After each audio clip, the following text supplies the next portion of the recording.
Chalk outlines. DNA tests. Blood. Anonymous tip. Beheadings and disembowelments. Fingerprints. The yellow tape that they have on crime scenes. Witness statements. Stakeouts with my cop friend and we drink coffee. UV lights that they can see on 5 minutes. G'day there, podcaster. You are about to get a true crime pod in about 5 minutes from Bell. Yeah, I actually wanted to do a really special one this week, one that I don't think I've chatted to you guys about, but it holds a special place in my heart. It was the first true crime story, I guess, that I got across in my life. And I got across it because I got the book about it and I can't remember where the book came from, if it was a present. I don't know, it just came into my life. I'm just, and I know you love true crime. You do have a hell of a smile in your voice at the moment, but I fear because that it's why? a true crime story, and I know it's something that you like, but I feel like we're just about to hear about someone who's been horribly murdered. Well, yes, and it's really special to me because I feel connected to it, but I'm also really excited to get her story out there because I think more and more people, especially in Melbourne, need to know about it. Today I want to talk about... Well, if you're in Darwin, you can tune out now. I want to talk about Phoebe Handsjuk. She died at 24 years old. She was obviously 24. She grew up in Melbourne. She grew up in Richmond. She always liked older men. And her partner was kind of in the media and mingled with celebrities. And the way that she grew up, I just feel like, I don't know, I read her story when I was like 18 and it's just stuck with me forever.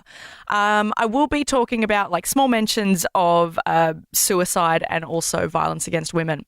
So Phoebe grew up, she was pretty troubled. She had bouts of depression, anxiety. She took antidepressants and she, like I said, had relationships with older men, even one being her teacher when she was very, very young.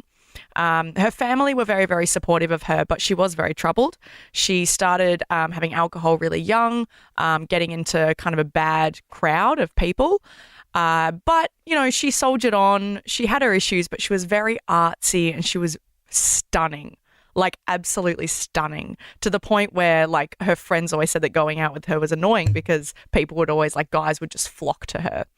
And she just sounded like all round just like a really, really lovely girl. She was a bit lost and she took to men to kind of guide her, and she went from one relationship to the other from what we've heard.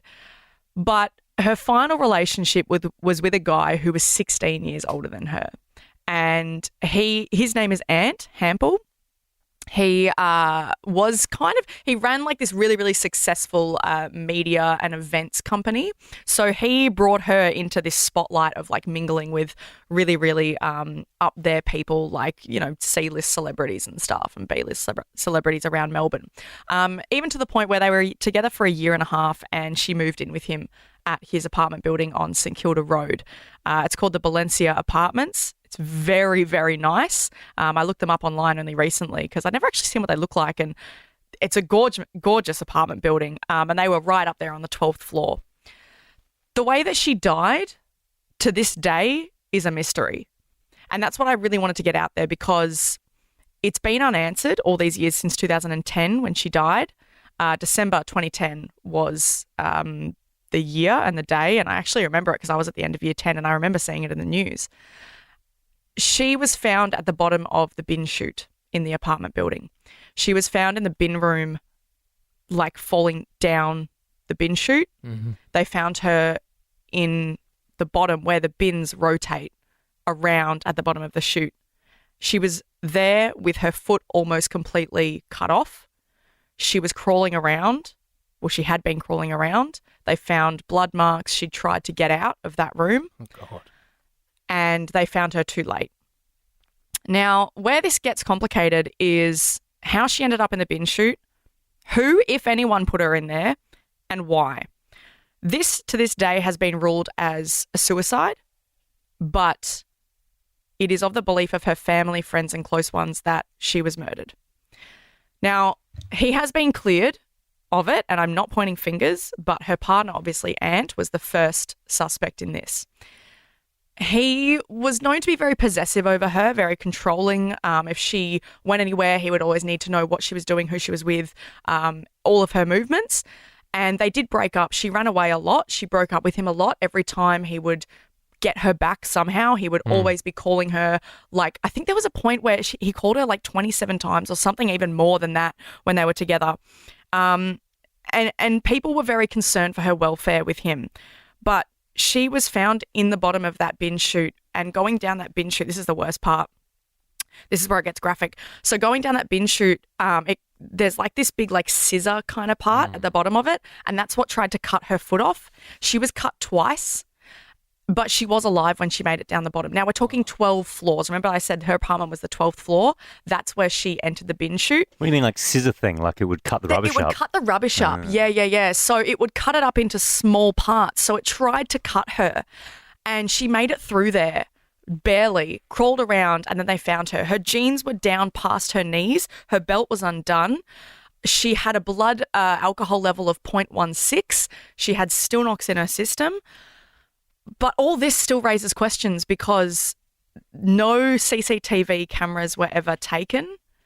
The police didn't check any of the phones or computers in her apartment, and no one ever delved into what actually happened in those last hours of her life. Now, this obviously is very, very, very short. There are multiple, there's a book that I read called Into the Darkness. There's a TV series and there's a podcast series called Phoebe's Fall by The Age, and it's incredible. To this day, it is still up in the air, but it was ruled an accident/suicide. Her family still want answers, and Ant Hamble is free. He's, I think he's remarried from what I heard last. He also had a partner after Phoebe who also died in suspicious circumstances. But it's all very, very suspicious. But like I said, I've been following her story for years, and if you look her up online, there's a website about her. You can still see like her family just trying to get these answers, but unfortunately, it's still ruled a suicide. Yeah, But it's a nasty story. like I said, there's so much to her story, but you have to listen to the actual podcast series or read the book, because that was like the ultimate surface scraping of her story. But yeah. Well, go do that and then come back to this podcast because there'll be some more episodes, I'm sure. Yep.